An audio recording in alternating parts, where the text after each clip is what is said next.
ये साल 2007 की बात है। यूएन में हेल्थ एक्टिविस्ट के तौर पर काम करने वाले प्रशांत किशोर भारत लौट चुके थे। इस वक्त देश में कांग्रेस के गठबंधन की सरकार चल रही थी। प्रशांत किशोर ने कांग्रेस नेता राहुल गांधी से मुलाकात की और सोशल सेक्टर में काम करने के लिए एक प्रेजेंटेशन दी, लेकिन राहुल ने उन्हें सिर्फ अमेठी में एक मल्टी फैसिलिटी हॉस्पिटल बनाने में मदद करने का ही ऑफर दिया। इस ऑफर से प्रशांत संतुष्ट नहीं होते। उन्हें अपने लिए काम बहुत छोटा लग रहा था और बात आगे नहीं बढ़ सकी।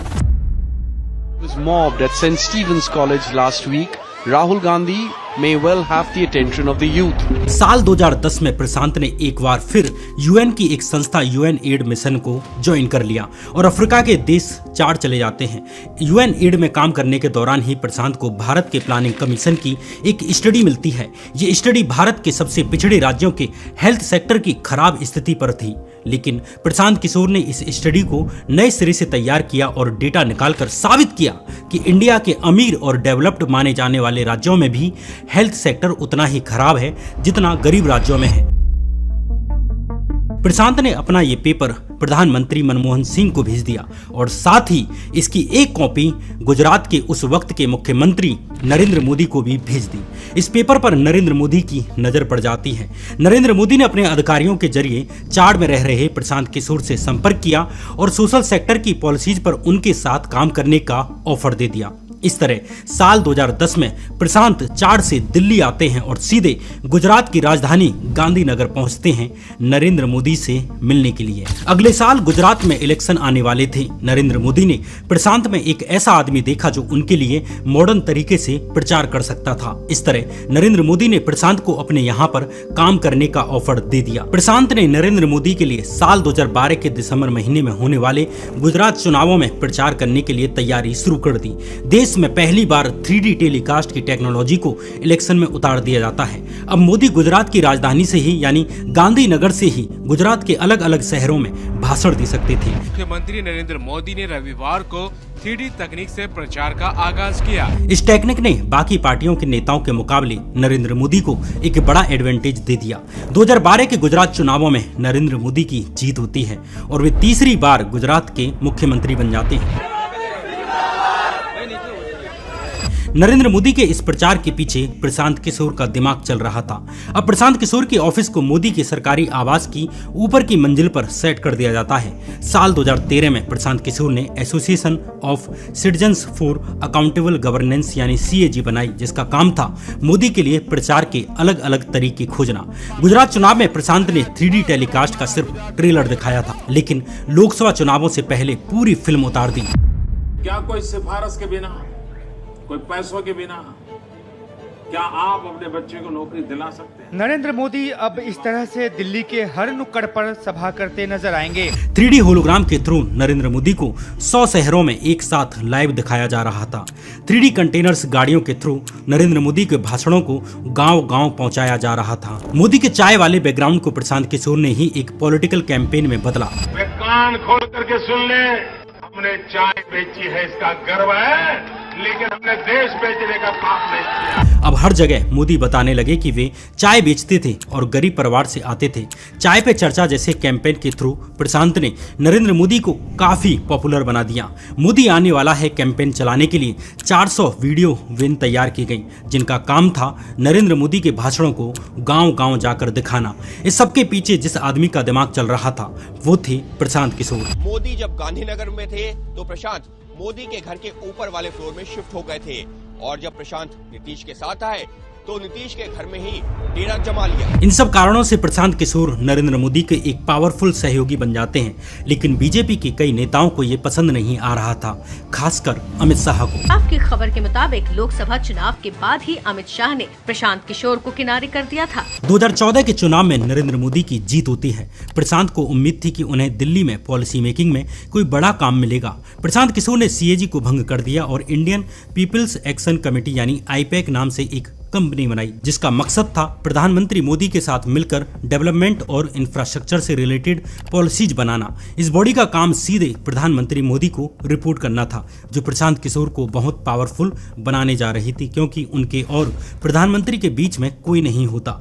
लेकिन माना जाता है कि इससे अमित शाह जैसे बड़े बीजेपी नेताओं को लगा कि प्रशांत किशोर एक पैरेलल पावर सेंटर बनते जा रहे हैं, जो उनके लिए ठीक नहीं है। इसलिए कई महीने बीत जाने के बाद भी प्रशांत को कोई बड़ी जिम्मेदारी नहीं दी जाती। अब प्रशांत किशोर का पेशेंस जवाब देने लगता है। वे प्राइवेट बातचीत में कहने लगे कि मोदी उनकी उम्मीद पर खरे नहीं उतर रहे हैं और उनकी सरकार अपने वायदों को पूरा नहीं कर रही है। प्रशांत को लगता था कि मोदी की जीत का क्रेडिट उन्हें मिलना चाहिए, जबकि बीजेपी की सोच अलग थी। बीजेपी नेताओं का मानना था कि प्रशांत किशोर भाजपा यानी कि पार्टी के संगठन के योगदान को कम दिखा रहे हैं। बीजेपी के नेता मानते थे कि प्रशांत एक दुकानदार हैं और पेमेंट होने के बाद उनका काम अब खत्म हो गया है। लोकसभा चुनाव के कुछ महीने बाद हुए विधानसभा चुनावों जैसे हरियाणा, महाराष्ट्र, झारखंड में भाजपा को जीत मिलती है।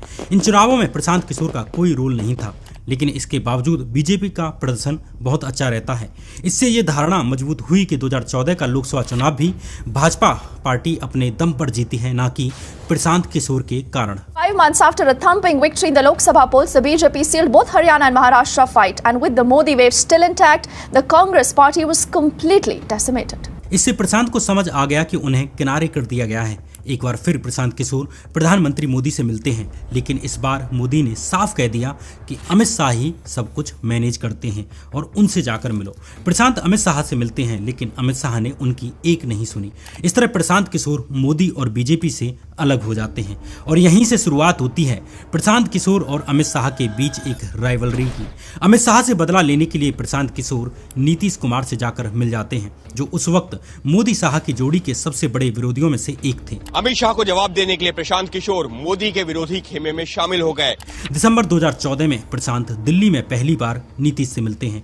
प्रशांत ने पहली शर्त रखी कि अगर आप मुझसे काम करवाना चाहते हैं तो जीतन राम मांझी को हटाकर खुद बिहार के मुख्यमंत्री बनिए। नीतीश ने प्रशांत की सलाह मान ली और फरवरी 2015 में जीतन राम मांझी को हटाकर फिर से मुख्यमंत्री बन जाते हैं। नीतीश कुमार बिहार के अगले मुख्यमंत्री होंगे। नीतीश कुमार रविवार की शाम 5 बजे राजभवन में मुख्यमंत्री पद की शपथ लेंगे। प्रशांत ने भी आईपैक कंपनी को दोबारा से रिवाइव किया और 2015 में होने जा रहे बिहार चुनाव के लिए नीतीश कुमार के प्रचार का जिम्मा संभाल लिया। अब गुजरात की तरह ही बिहार में भी प्रशांत ने नीतीश के घर को अपना ऑफिस बना लिया। ये चुनाव नीतीश कुमार के लिए भी अग्नि परीक्षा की तरह थे, क्योंकि 2014 लोकसभा चुनावों में नीतीश कुमार को मात्र 2 सीटें आई थीं, जबकि इससे पहले के चुनाव में उन्हें 20 सीटों पर जीत मिली थी।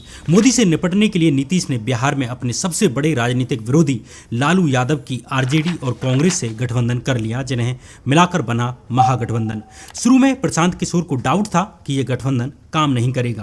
प्रशांत का मानना था कि लालू नीतीश को गठबंधन का फेस और मुख्यमंत्री उम्मीदवार बनाने में रोड़ा अटकाएंगे। प्रशांत ने कांग्रेस अध्यक्ष सोनिया गांधी से संपर्क किया और उनसे कहा कि वे लालू को नीतीश की लीडरशिप स्वीकार करने के लिए मनाएं। सोनिया ने यही किया और लालू ने खुद नीतीश को मुख्यमंत्री उम्मीदवार घोषित कर दिया। प्रशांत को लालू की ये पॉलिटिकल मैच्योरिटी बहुत पसंद आई और गठबंधन को लेकर उनके मन में जो डाउट्स थे वो दूर हो जाते हैं।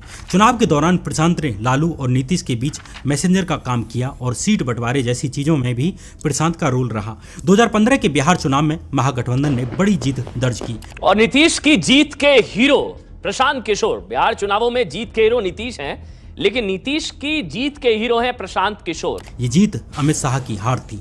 प्रशांत को इस जीत का इनाम मिला। मुख्यमंत्री बनने के बाद जनवरी 2016 में नीतीश ने प्रशांत को अपना एडवाइजर नियुक्त कर दिया और उन्हें कैबिनेट रैंक दे दी। एडवाइजर के तौर पर प्रशांत को बिहार विकास मिशन के जरिए बिहार के विकास के लिए काम करना था। बिहार के अलावा प्रशांत अब इलेक्शन स्ट्रेटेजिस्ट के तौर पर भी काम कर रहे थे। उन्होंने अब बीजेपी की सबसे बड़ी विरोधी पार्टी यानी कांग्रेस पर फोकस करना शुरू कर दिया। गांधी परिवार भी बिहार में प्रशांत के काम से इम्प्रेस हो रखा था, इसलिए प्रशांत को 2017 में आने वाले पंजाब और उत्तर प्रदेश चुनाव के लिए स्ट्रेटेजी बनाने की जिम्मेदारी दे दी जाती है। प्रशांत का मानना था कि उत्तर प्रदेश में कांग्रेस की तभी वापसी हो सकती है जब वो दलितों और मुस्लिमों के साथ साथ ब्राह्मण वोट बैंक का भी बड़ा हिस्सा अपनी तरफ ले आए। दोस्तों आगे का वीडियो दूसरे भाग में देखते हैं, क्योंकि वीडियो लंबा होते जा रहा है।